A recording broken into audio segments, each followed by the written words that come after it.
Saudações alvinegras. Meu nome é Guilherme e aqui ao meu lado está o meu irmão Fábio. Olá pessoal. Eu só queria dizer que a semana inteira fiquei esperando pra te ver Corinthians, pra te ver jogando e finalmente vi o Corinthians jogando, né? Pois é, 3 rodadas, a primeira vitória. E aqui do meu outro lado está o meu grande amigo Gibson. Do outro lado direito. Do outro lado direito sempre. Quantas vezes vocês vão fazer a mesma piada? Só pra saber, A piada remains the same. Então, o Corinthians começou a jogar finalmente, primeira vitória no campeonato, pra tirar a zica e pra botar um pouco de ânimo, né, na torcida. Tava precisando. Tava devendo. O podcast tava precisando também, que a gente já tava começando a achar que é pé frio. Mas essa vitória aí veio pra confirmar que não somos. Enfim, se você não percebeu ainda, esse é um podcast sobre o Corinthians, só sobre o Corinthians e sobre o Corinthians também. Bom, vamos falar logo dessa vitória.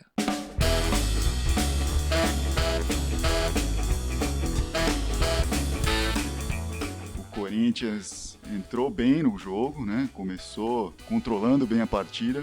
A Ponte ajudou pra caramba, porque a Ponte não entrou em campo no começo. O primeiro tempo inteiro não deu um chute sequer a gol, assim, o Walter não fez nenhuma defesa, só tocou na bola tirando... E no finalzinho, não foi? Não, a primeira defesa mesmo que o Walter fez foi aos 3 minutos do segundo tempo. No comecinho que a Ponte... O resto foi só, ele tirou uma bola cruzada ou outra, mas sempre cruzada de longe, e teve alguns recuos, assim, pra dar uma alegria pro Walter, assim. Fora isso, ele ficou lá assistindo o jogo pelo primeiro tempo todo, assim. Eu achei que ia ser um jogo bem mais difícil. E o Corinthians marcou um gol rápido, né? Bem rápido, 14 minutos, né? Cruzamento do Marquinhos Gabriel, que tava do outro lado, geralmente ele fica na direita, mas tava lá na esquerda. Aliás, foi uma coisa que eu tava lendo essa semana, que o Tite insistiu muito nos treinamentos e liberou os caras pra trocarem de lado pra confundir a marcação. Então nesse jogo teve várias jogadas que o Marquinhos Gabriel tá lá do lado esquerdo, né? E o nosso outro meio lá do lado esquerdo. O Giovanni Augusto. O Giovanni tava lá direito, eles trocaram direto de posição o jogo inteiro. Eu acho que isso deu uma bela dificultada na defesa da Ponte pra eles marcarem, porque eles não sabiam quem estava vindo e de onde estava vindo. A Ponte parece que não assistiu os jogos de times que deram dificuldade pro Corinthians, porque normalmente os times que dão trabalho pro Corinthians marcam pressão, ficam em cima, não, atrapalham a saída de bola. E a Ponte ficou mais passiva no jogo, ficou no meio de campo, só resolvia realmente marcar o time ali na entrada na intermediária ali, então facilitou. E isso permitiu que, junto com essa movimentação que você descreveu, uma atuação melhor de diversas pessoas. E teve ali, uma leva né? troca de formação tática também nesse jogo, né? Teve. Talvez isso tenha surpreendido um pouquinho o técnico da Ponte, né? De não estar plenamente preparado. Até que ele percebeu o buraco que ele tinha se enfiado quando aconteceu o 2-0 nos 22, e ele saiu trocando o time inteiro no primeiro tempo ainda. Ele fez alterações todas no primeiro tempo pra ver se recuperava, e no segundo tempo a Ponte voltou forte. Teve 10 minutinhos ali de talvez um domínio na partida, depois o Corinthians corrigiu e voltou pra cima. Mas acho que ele não tá preparado. Eu não sei se a alteração tática teve tanto impacto assim pela postura. Assim, eu não vi a Ponte tentando realmente atacar a zaga do Corinthians ali, como os outros faziam, tentando dificultar essa saída de bola, forçando o chutão. É claro que a mudança facilitou o posicionamento novo do Bruno Henrique, que hoje jogou bem, assim, tudo aquilo que o Elias não vinha jogando, o Bruno Henrique entrou lá e jogou. O Christian, na função ali de cobrir a zaga, fez bem, de destruidor ali na frente da zaga. A zaga também atuou bem, o Wilson substituiu o Balbuena na altura, inclusive tomando cartão amarelo. O time cresceu, o time mostrou um pouquinho mais e ajudou essa postura passiva da Ponte no começo. Não sei se era o que o técnico da Ponte queria, mas enfim, funcionou pro Corinthians. Ainda bem pro Corinthians, vamos lá, né? Enfim, me surpreendeu o Corinthians ter tido tanta facilidade assim para marcar logo 2-0 e dominar o jogo. Realmente a Ponte só pressionou um pouco no começo do segundo tempo, que o Corinthians parecia que tinha comido uma feijoada ali, né? Voltou devagar de novo no segundo tempo. E se toma um gol ali no começo do segundo tempo, a gente não sei como é que o time ia reagir, né? Mas antes de falar do segundo tempo, vamos falar do belíssimo primeiro tempo aí, dos gols que tiveram, né? Dos lances aí que marcaram o primeiro tempo. Que eu tinha lido. A Ponte estava invicta a 8 jogos antes desse jogo. 8 jogos, né? E o Corinthians está invicto na Arena desde agosto de 2015. Sim. que perdeu Teve os contra o empates, Santos. as eliminações, mas sem perder.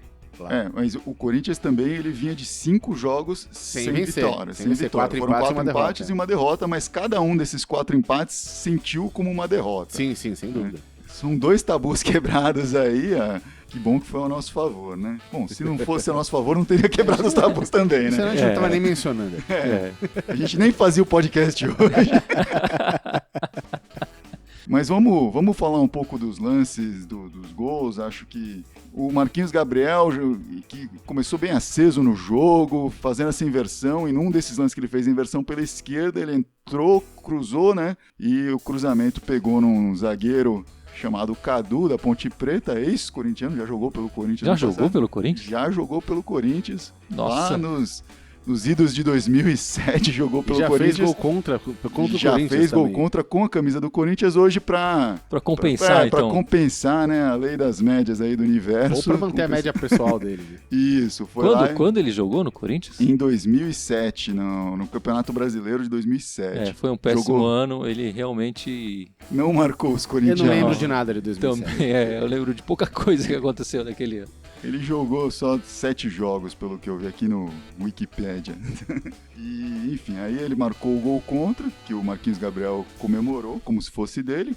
Acho que com razão. Foi um gol pra Eu achei começar que bem. foi um gol dele. Aquilo lá foi uma bola de efeito. Resvalou por acaso na canela. Foi a intenção Foi a do intenção. Marquinhos Gabriel. Ele Ele falou, eu vou chutar, vou aquele fazer cara essa é grosso tabela. pra cacete. Ele vai botar a canela ali, eu já vou chutar a bola triscando. O cara é um gênio. Essa jogada também saiu numa saída de escanteio, daquelas que eles tocam pra trás e parece que não vai dar em nada, mas aí acabou levando essa jogada que levou pro gol, ainda bem, né? O Marquinhos Gabriel chegou e assumiu a posição de titular, né? Principalmente depois da Não sentiu o da peso atuação da de camisa. hoje, não sentiu não. Jogou livre e jogou solto. Né? Eu, inclusive, tinha votado nele como o melhor da partida, porque eu achei que as jogadas mais interessantes passavam pelo pé dele. Ele sempre tomava a atitude de ir pra cima, de tentar driblar ou tentar alguma jogada sempre ofensiva. Ele nunca voltava a bola, raro voltar. Teve um lance no primeiro tempo que foi bonito pra caramba, que ele deu um passe, um lançamento de calcanhar lá no canto esquerdo.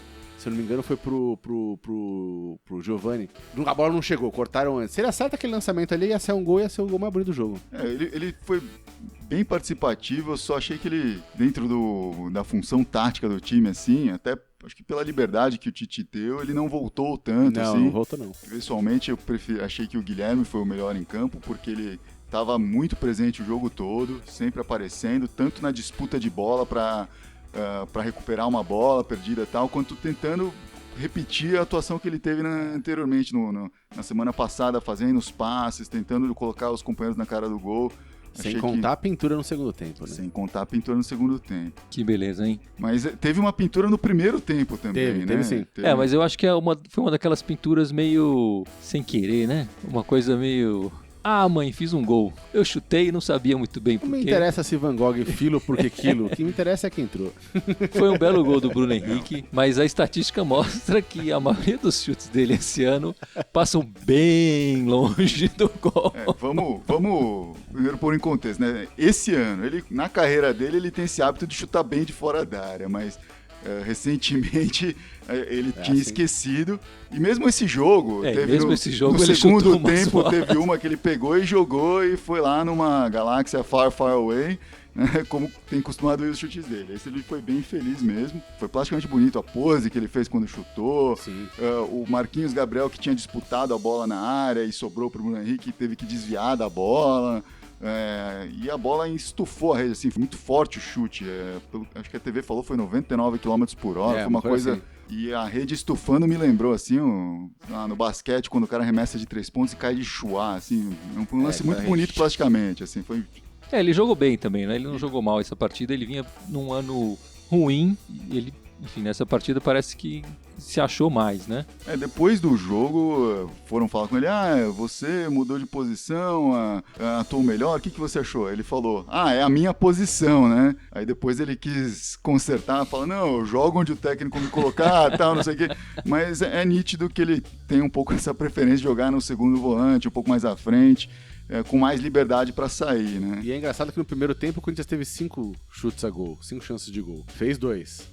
fez 1,5, o outro zagueiro ajudou, Sim. mas fez 2. No jogo passado, no primeiro tempo, o Corinthians tinha feito 10 chances de gol, sendo dessas 10, 7 ou 8 claríssimas, e tinha feito só 2. Os mesmos dois. Os mesmos 2, Então, ou seja, a pontaria melhorou. Talvez não a qualidade, talvez, A pontaria da criação. melhorou, mas o que a gente percebe nessa estatística mostra que os nossos atacantes não estão no bom momento, né? Porque na nenhum realidade, desses gols foi a gente tá marcado jogando por... com um ali no ataque, né? Não, mas mesmo o Marquinhos Gabriel e o Giovanni Augusto, eles não marcaram no jogo passado. Sim, Tiveram sim. chances e não marcaram. E nesse jogo, o Marquinhos Gabriel foi um gol contra. O Giovanni Augusto ficou um pouco abaixo, né? Nesse jogo e não marcou também. Os gols foram marcados do meio campo para trás. Sim. Se a gente colocar o Guilherme no ataque, talvez ele possa colocar o terceiro gol na conta do ataque. Mas eu acho que o ataque do Corinthians está meio devagar esse começo de brasileiro, né? O famoso centroavante, o da banheira ali ainda não funcionou. O da banheira não funcionou. Não funcionou. Hoje o Tite fez uma mudança nisso, né? Começou com o Luciano no lugar do André. O Luciano foi mais participativo no jogo do que o André tem sido, mas fazendo também uma função um pouco diferente, saindo mais, né? Não fazendo tanto pivô e tal. No segundo tempo, o Tite fez algumas substituições e uma delas foi tirar o Luciano e colocar o André. Eu achei muito estranho, porque o André já tendo sido vaiado pela torcida, já estando meio queimado, naquele momento, o time já ganhando por 2-0, os caras nem correndo tanto assim, não há momento de você pôr o André, porque ele não vai ser o cara que vai criar sozinho. Ele precisa pôr ele num contexto onde a turma esteja correndo com ele, senão ele não vai vingar. Achei que era um jogo muito mais para um Romero entrar, um cara mais brigador de lá e que faz alguma coisa sozinho, assim. O André entrou, não fez nada, o Luciano que estava lá não fez gol, mas participou um pouco mais do jogo também. Ele dá mais velocidade ao ataque. Eu acho que ele corta mais, né? Dentro dessa movimentação toda, que acho que ajudou ali a abrir espaço, né? A troca do Giovanni Augusto com o Marquinhos Gabriel, o Guilherme entrando mais, o Bruno Henrique aparecendo mais, o Bruno Henrique fazendo o Elias melhor que o próprio Elias, apesar que ele não entra na área tanto. O Luciano saindo da área, puxando, enfim, acho que essa movimentação toda deu uma dinâmica melhor pro time. Acho que funcionou bem melhor. O Tite falou numa entrevista que ele costuma pensar geralmente em termos de que o André tem uma função mais de pivô, de ficar parado ali, receber e distribuir pros lados pra fazer, e o Luciano não. O Luciano, o Tite até chama de... Como facão. De facão, isso. Né? Que é jogar de profundidade, é pra entrar mesmo na área, invadir e fazer. Enfim, o Luciano tá sendo mais feliz por enquanto. Gol que é bom nada. Gol que é bom nada, mas ele tá brigando. O André, às vezes, me parece um pouco passivo. Pois é, como o Wagner Love falou, pelo menos eu corria, né? Pelo menos o Luciano corre, ele se esforça. O André realmente... Aí o Luciano, ele tem algum crédito usando a camisa do Corinthians, né? Ele teve momentos bons no time antes. Claro. O André, o crédito dele é usando a camisa de outro time. E não é... É difícil ficar dando tanta chance pro cara, assim, né?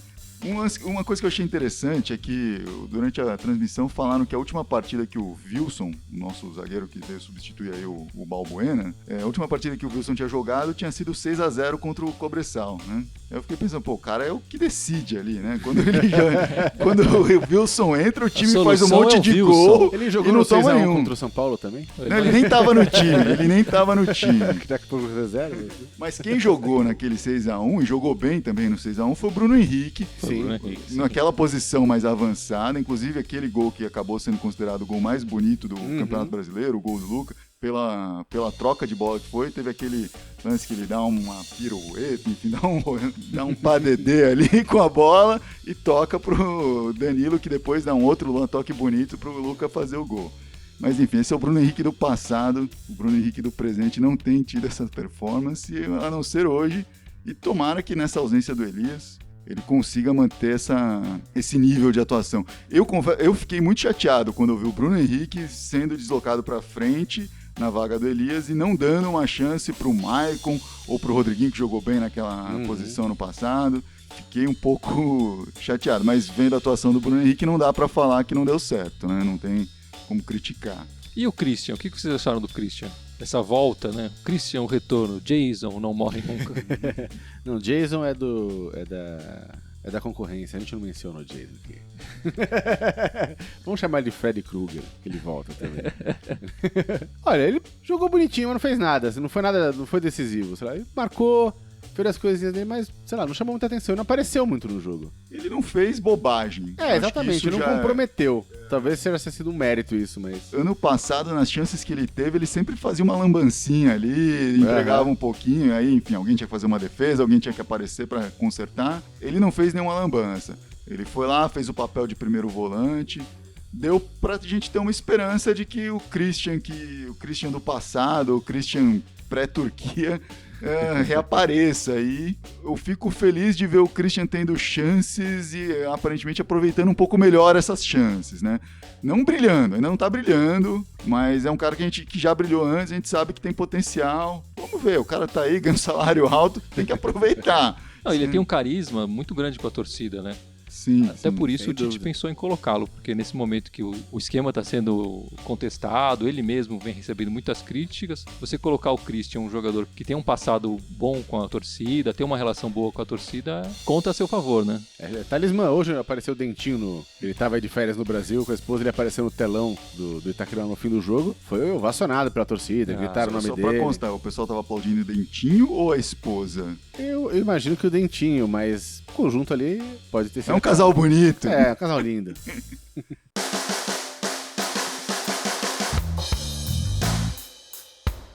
A gente esqueceu de falar aqui, ou pelo menos não falou devidamente, do terceiro gol do Corinthians, né? Sim. Ah, o mais bonito. Que foi o mais bonito, foi um golaço, sim. Um golaço do que, no fim das contas, a gente definiu como Irmandade Corintiana do que foi o melhor em campo, né? Sim, sem dúvida. Belo chute. E com o Guilherme a gente não pode falar que foi sem querer, né? Que a gente pode falar com o Bruno Henrique.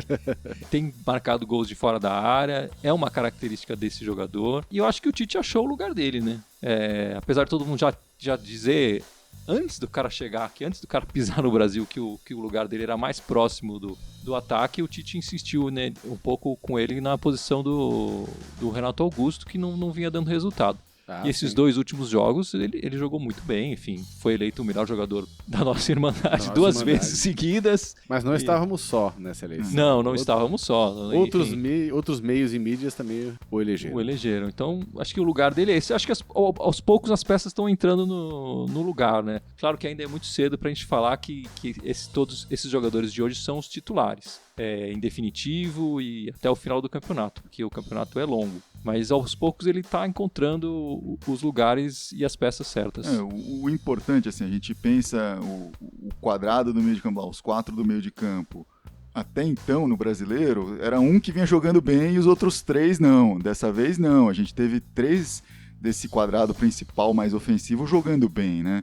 O Marquinhos Gabriel, o Guilherme e o Bruno Henrique jogaram bem. O Giovanni Augusto hoje foi um pouco mais apagado, teve uma função muito mais de atrair marcação, acho, ele não apareceu tanto. Mas essa era um pouco a tônica do Corinthians ano passado, quando foi campeão brasileiro. Assim, o meio de campo, como um todo, sempre atuava bem. Às vezes um cara sumia, às vezes o outro jogava melhor, mas como sempre tinha assim, 3 dos 4, 2 dos 4 tinha uma atuação muito boa. Isso deu certo hoje. Acho que o Tite tem que tentar repetir isso um pouco mais para dar essa consistência, essa sequência de jogos para que o time possa realmente entrosar e ter uma consistência forte dentro de campo. E o que vocês acham desse jogo às 11 horas? Eu lembro ano passado criou-se uma certa situação, né, que o Corinthians nunca jogava às 11 horas e os adversários estavam ficando chateados com aquela coisa. O Corinthians é favorecido, aquela ladainha que a gente escuta sempre. E aí o Corinthians foi jogar às 11 da manhã contra o Santos, né, em Itaquera, um puta sol do caralho. Agora esse ano jogou hoje às 11 da manhã, vai jogar domingo de novo e já tem mais um jogo domingo contra o Botafogo marcado para as 11 da manhã. O que vocês acham desse horário? Eu acho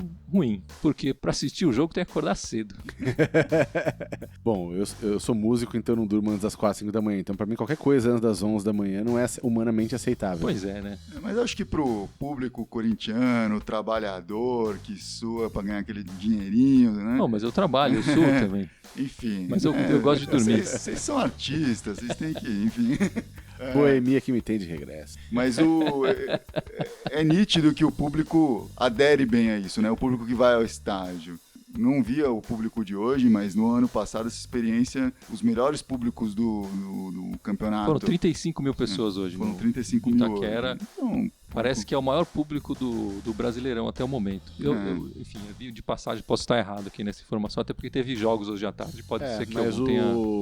Esse horário da manhã que sendo hoje foi feito num feriado. Domingo vai ser que é domingo, fim de semana também. Eu não vejo nenhum grande problema. É só acordar 10 para as 11, tomar um negocinho e assistir o jogo. Você fica pensando, a pessoa que vai ao estádio, né? Acordou às 8 da manhã.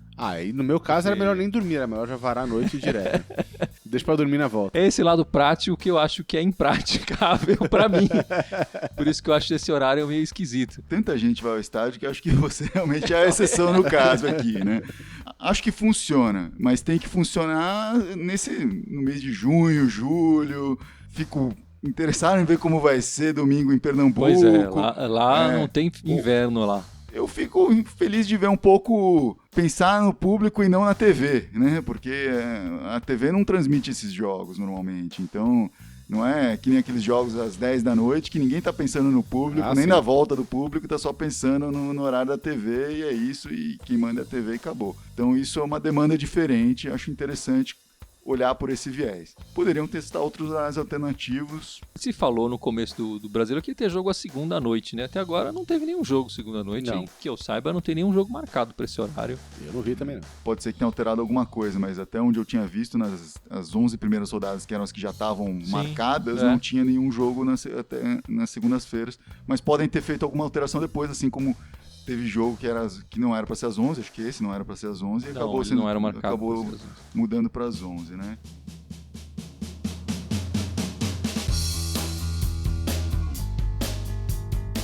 E pro jogo de domingo, vocês acham que o Tite vai manter a escalação? Eu acho bem provável que ele mantenha. Se fizer alguma alteraçãozinha ali, vai ser pra experimentar alguém ou pra testar alguma coisa diferente, mas eu duvido que ele vai mexer. Tem que ver condição física dos jogadores, né? Hoje o Wendel saiu sentindo um pouco a perna, aí até o Guilherme Arana entrou por conta disso. Acho que deve se repetir o time, né? O princípio do Tite é esse. E o que a gente pode esperar do Sport? Como ele tá no campeonato, você sabe? O Sport, ele tá lá embaixo na tabela, no campeonato. Acabou de perder um jogo contra o Internacional, tá com um pontinho só no campeonato. Então eles vão estar em casa, na Ilha do Retiro, com apoio da calor da torcida e o calor da torcida, do o calor do estádio, sol. O jogo às 11 da manhã vai pegar aquele sol do meio-dia na cabeça. Vai ser bem interessante, né? O Corinthians tem 2 caras no banco hoje, que estavam no banco e que entraram em campo, que vieram do esporte, estavam no esporte ano passado. Acho que eles podem tentar ajudar o time, né, em sentir um pouco isso, enfim, em falar como que é a torcida, como que é o time ali, dar umas dicas ali pro Tite e pro time, assim, sobre como segurar essa pressão, enfim. Mas acho que eles vão vir pra cima que eles estão precisando. Se vir pra cima, abrindo um pouco lá, vai ajudar o time. Acho que o Corinthians pode, se aguentar essa pressão aí que deve ser no começo, pode fazer 1, fazer 2 e aí deslanchar. Vamos ver, né? O jogo de hoje nos deixa muito felizes e esperançosos, e olhando pra frente só pensando em coisas boas. De novo eu volto a falar que eu esperava um jogo bem mais difícil contra a Ponte. E se vencer o próximo jogo, né, vai ter 2 vitórias e um empate, 7 pontos em 4 jogos, o que dá quase ali os 2/3 dos pontos, né, os 66% de aproveitamento, que é pra ficar ali no G4. Mas, enfim, ainda é começo do campeonato, tá tudo muito parelho, nesse exato momento tem 11 times com 4 pontos, então o Corinthians terminou o jogo em 4º lugar com 4 pontos, a Ponte terminou o jogo em 15º lugar com 4 pontos. Então é complicado pensar nisso agora, mas é bom começar a somar, é bom começar a se impor e melhor ainda, é bom começar a jogar bem o jogo todo, com consistência. Então acho que isso é o que nos deixa mais felizes. Claro que os pontos ajudam, sempre. Sem dúvida.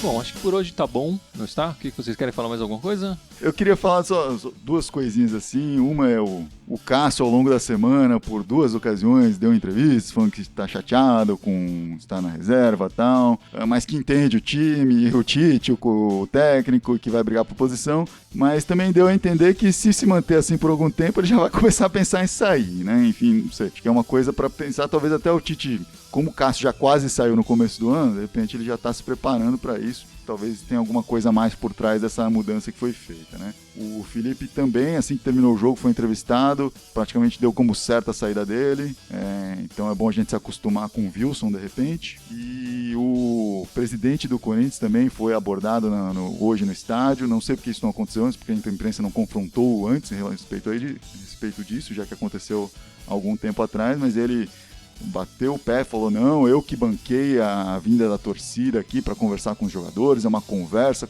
sempre é produtiva e blá blá blá. É o presidente, ele que decide, acho que só ele concorda com isso, mas tudo bem, tá lá. Aconteceu e ele defendeu esse lado, né? A última coisa que eu gostaria de falar é que você pode acompanhar o nosso podcast em diversos canais. Isso é importante, hein? Isso é muito importante. Esquecemos algumas coisas do último podcast, uma menos importante, que é o seu nome, a outra é bem importante, que é o endereço onde você pode encontrar o nosso podcast em diversas frentes, diversos canais aí. Então, por favor. Vamos começar com o Facebook. Estamos no www.facebook.com/Irmandade Corintiana. Corintiana com TH, não esqueçam. Vai lá e dá um joinha pra nós. Vai lá e dá um joinha, segue, ouve. No SoundCloud também estamos com soundcloud.com/Irmandade Corintiana. Também pode ir lá, ouvir. Acho que dá pra dar um coraçãozinho no SoundCloud. Dá pra dar coraçãozinho lá também. Dá pra seguir lá também. É uma maravilha. Outro lugar que tem coraçãozinho é o Instagram, não é? O que tem no Instagram? Tem coraçãozinho. Coraçãozinho também, é isso. Estamos lá também no Instagram, instagram.com/Irmandade Corintiana. Estamos lá. As mídias sociais estão dominadas pelos coraçõezinhos. E no YouTube, o que você dá? No YouTube você dá joinha, e você pode dar o joinha também no youtube.com/Irmandade Corintiana. Você pode dar o subscribe, né? Receber sempre. Inscrever-se no canal, vamos falar em português, né? E também estamos no Twitter, onde você pode entrar lá. Que é claro, é www.twitter/Irmandade. Não, é Irmandade Timão nesse caso, porque o Twitter tem um limite de caracteres para o nome do usuário. Irmandade Timão, se você quiser seguir-nos no Twitter também, receber nossas atualizações por lá. E se quiser conversar conosco, nos mandar um e-mail, fora todas essas plataformas que você pode entrar, comentar, curtir, falar com a gente, você pode nos mandar um e-mail também no irmandadecorintiana@outlook.com. Muitos e-mails espero receber. Dicas, críticas, né? Eu só espero receber um do nosso técnico Tite, ele que ouve o nosso podcast, já demonstrou isso quando a gente elogiou o Walter, ele em seguida resolveu pôr colocou o Walter no time. Faz uma pressãozinha lá pra trazer o grafite aí pro nosso time, pô.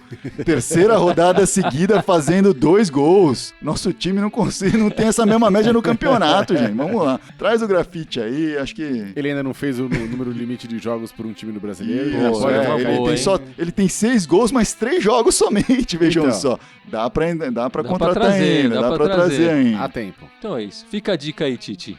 E vai Corinthians. Vai Corinthians, domingo estamos de volta. Vamos, Timão!